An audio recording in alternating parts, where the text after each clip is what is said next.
Students Cherishing Life Club, our pro-life club on campus, knows that we're cherishing life from feet to tomb.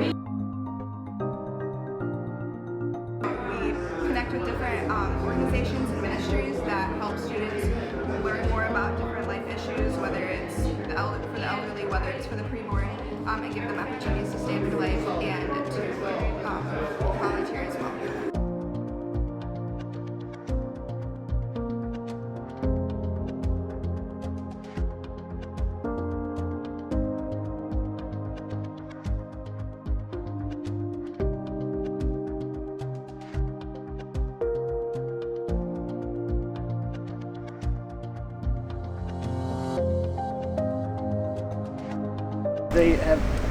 Is there an LGBT group on campus? Yes. Do they allow you to meet? Yes.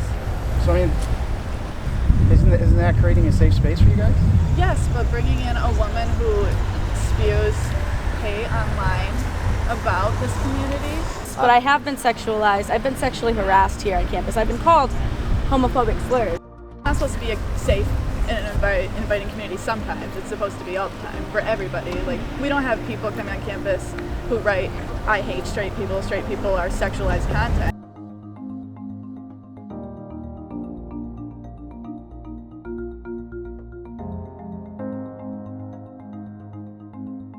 We sort of wanted to look at the viewpoint of opposing sides, just to say fairly neutral, as well as trying to see what the arguments are that are being made sort of against us and against our rights. For over 50 years, this issue has dominated headlines and sparked the fires of competing cultural priorities.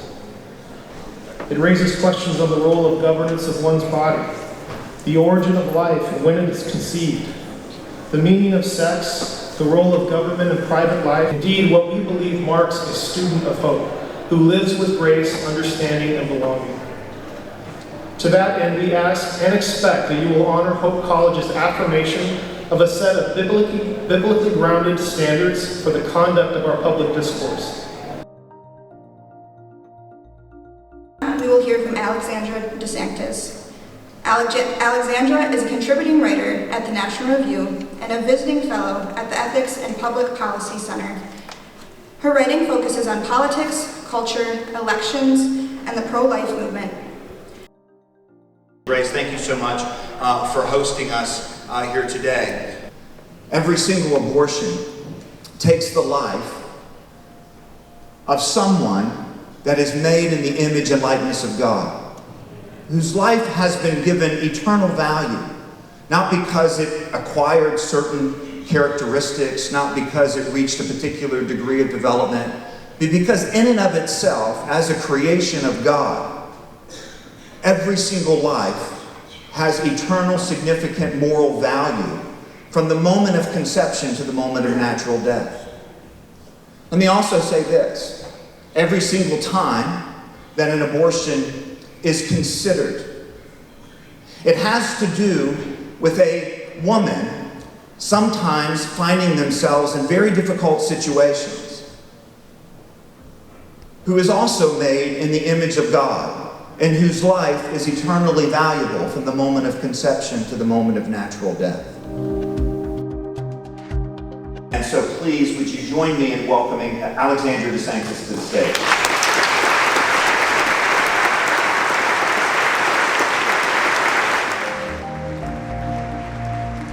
Almost exactly 3 months ago, the Supreme Court threw out one of the most unjust decisions in our country's history. So what I want to speak about tonight is this. What is it that the pro-life movement should be doing now that we live in a post-Roe v. Wade America? We've been working towards this moment for 50 years, but what do we do now? Why is Alan here? They got like 2 squad. They're scared. Wait, the cops? I thought it was redundant. For example, she brought up the word moral a lot, and I feel like it was in place of Christian and Christianity. The thing that made me actually walk out, she spoke about these places have abortion bans, but women can still get the care they need with exceptions. But there are women in Louisiana and Texas who had to cross state lines because her fetus was dead inside of her and she would have went septic. So I really I don't know, I just heard a lie and I left.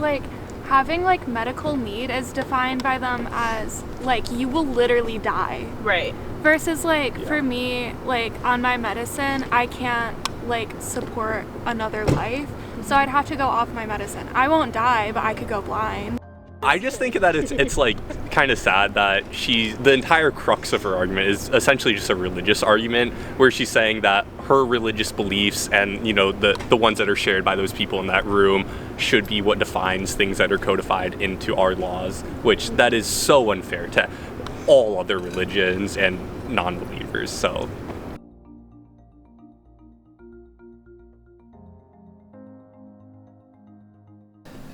abortion is always wrong, right? Now, if a woman's life is at risk, if her health is at risk because of a pregnancy, that would be a situation where a doctor should always be permitted, would always be morally obligated, in fact, to care for a woman's health, to give her whatever treatment she needs to save her life. And the unborn child should not be required to die because of the sins of his or her father.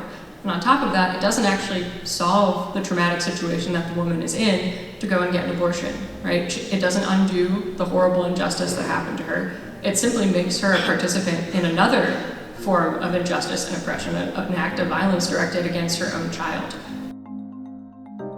Even if you did find a pro-life person somewhere who wasn't sufficiently supportive of children after they're born, that doesn't actually make it okay to kill unborn children, right? That's a separate conversation. But if you look into the details at all, you'll find that it is in fact the pro-life community that is most supportive of mothers in need, of families in need of children.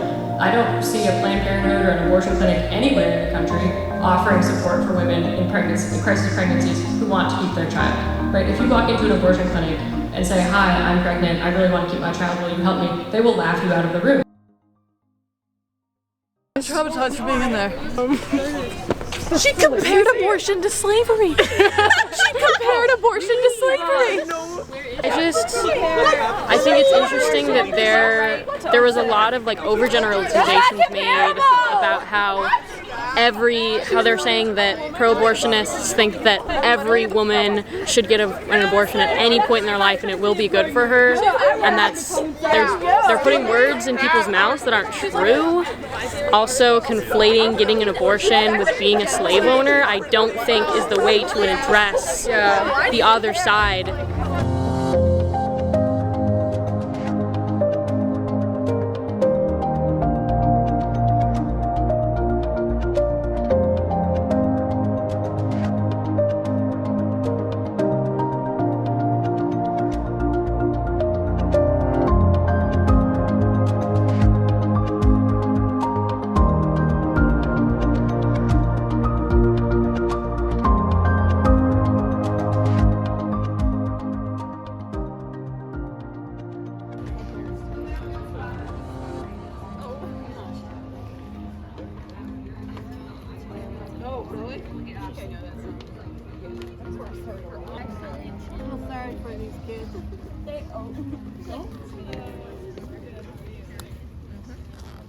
I wish you ladies had stayed in to hear the whole conversation. I saw when you left. You didn't stay. I did. She's not an actual doctor, right?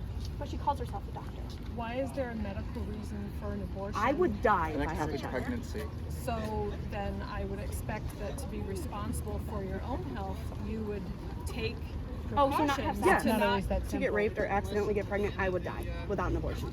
That's And just the simple contraceptives fact. are not free, unfortunately. Which is address the fact that things like that. They said, you're deceived, and it was an old lady, and she seemed so sad for me. What a great country where we can have freedom of speech, right? Yeah. Yeah, and make sure you learn more about the separation of church and state, what that really means. No, I don't think you are when you're holding it up for this. I don't think you are. And I love all of you. And God will be there for you. Thank you. Thank you.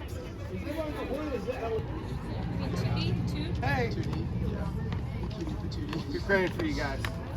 You too. God's going to take care of you in your life. And are you at this campus in college? People are medically. God's giving you an opportunity to get a beautiful education on a Christian campus. So do you regret? Do you regret your life? Would you like to end your life now? God has given See, that's a loaded question. God has given you a beautiful opportunity. So I understand. Your mother chose life, but there's a healing journey, and it starts with Jesus.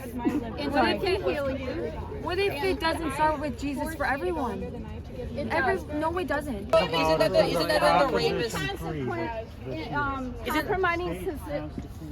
the rapist? Isn't that the rapist's job to then ignore his urges or whatever? She just said that girls wearing clothes around campus are just asking. She straight up said those words, asking, and she's a Hope College employee.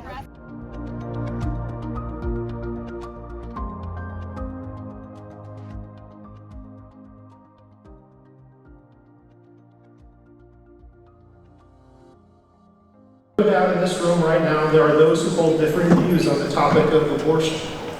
And no doubt tonight's lecture will ignite deep feelings across spectrums. This is as it should be. Remember, you can disagree with someone while at the same time showing them respect.